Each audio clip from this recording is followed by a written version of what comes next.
Mirza television కి స్వాగతం. నమస్కారాలు.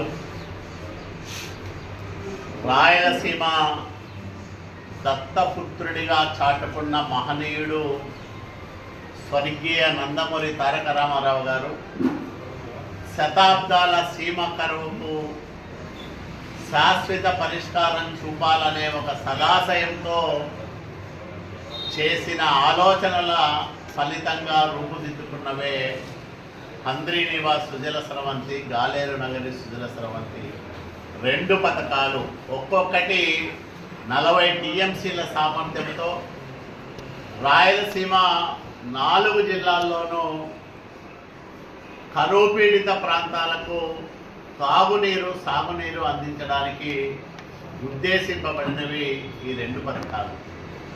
దీంట్లో హంద్రీనివాస్ సుజల స్రవంతి ద్వారా 6 లక్షల పైచిలుకు ఎకరాల ఆయకట్టుకు సాగునీరు ఇవ్వాలనేది లక్ష్యం కాగా, దాదాపు 25 లక్షల పైబడి జనాభాకు రక్షిత మంచినీరు ఇవ్వాలని కూడా ఉద్దేశించి రూపకల్పన చేశారు.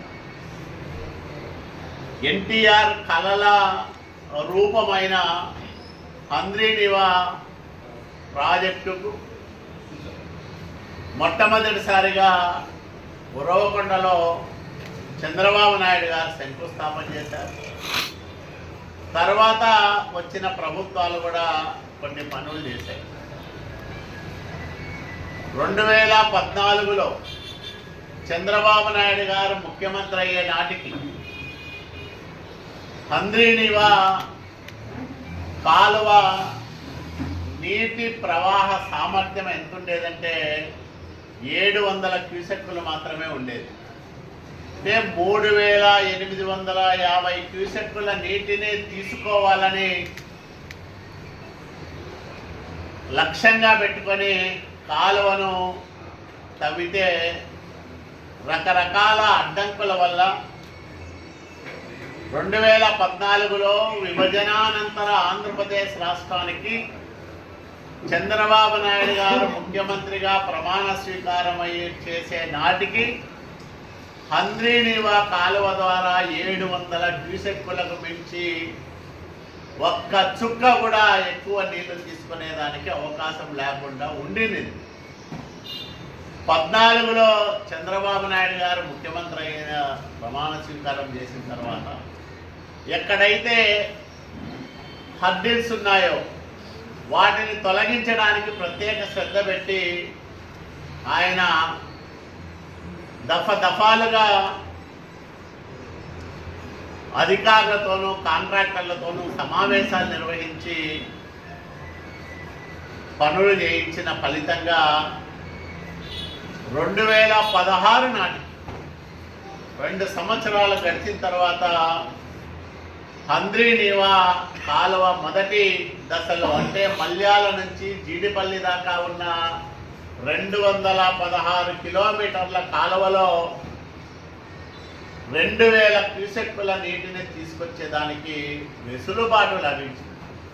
అంటే 700 క్యూసెక్కుల నీటి నుంచి 2000 క్యూసెక్కుల దాకా నీటి సామర్థ్యాన్ని పెంచిన నాయకుడు ఎవరంటే నారా చంద్రబాబు నాయుడు గారు.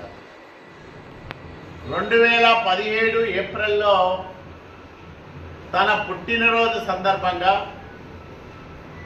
అదనంగా తొలి దశ కాలువ పనులకు విస్తరణ మరింత చేయాలని మొదట ఏదైతే భావించామో 3850 క్యూసెక్కుల నీటిని తెచ్చుకోవడానికి అనువుగా పనులు చేయాలనే ఉద్దేశంతో 1000 కోట్ల రూపాయల నిధులను మంజూరు చేసిన నాయకుడు చంద్రబాబు నాయుడు గారు. పనులు ప్రారంభం చేశాం. దాదాపు 37% పైగా పనులు పూర్తయ్యాయి. 2019లో చంద్రబాబు నాయుడు గారు ముఖ్యమంత్రిగా దిగిపోయే నాటికి 2000 క్యూసెక్కులకు అదనంగా 3850 క్యూసెక్కులు తెచ్చుకోవడానికి వీలుగా జరుగుతున్న పనుల్లో 37% పూర్తయ్యాయి. జగన్మోహన్ రెడ్డి ముఖ్యమంత్రి అయ్యాడు. అనంతపురంలో మీటింగ్ పెట్టాడు. ఈ జిల్లా మనవని నేను ఈ అంద్రినీవా సామర్థ్యాన్ని 3,850 కాదు 10,000 క్యూసెక్కులకు పెంచుతా. మొదట 6,300 క్యూసెక్కుల సామర్థ్యానికి పెంచుతా. సమాంతరంగా మరో కాలువ నిర్మిస్తా. మొత్తం 10,000 క్యూసెక్కుల సామర్థ్యానికి అంద్రినీవా పథకాన్ని పెంచుతానని ప్రగల్భాలు పలికి ఒక చెత్త జీవో ఇచ్చాడు. ఒక గంప బట్టి 5 సంవత్సరాల కాలంలో ఎత్తిన పాపాన పోలేదు. జరుగుతున్న పనులు ఆపేశాడు. అవే పనులు సంవత్సరంలో పూర్తి చేసి ఉంటే నీటి ప్రవాహ సామర్థ్యం పెరిగేది.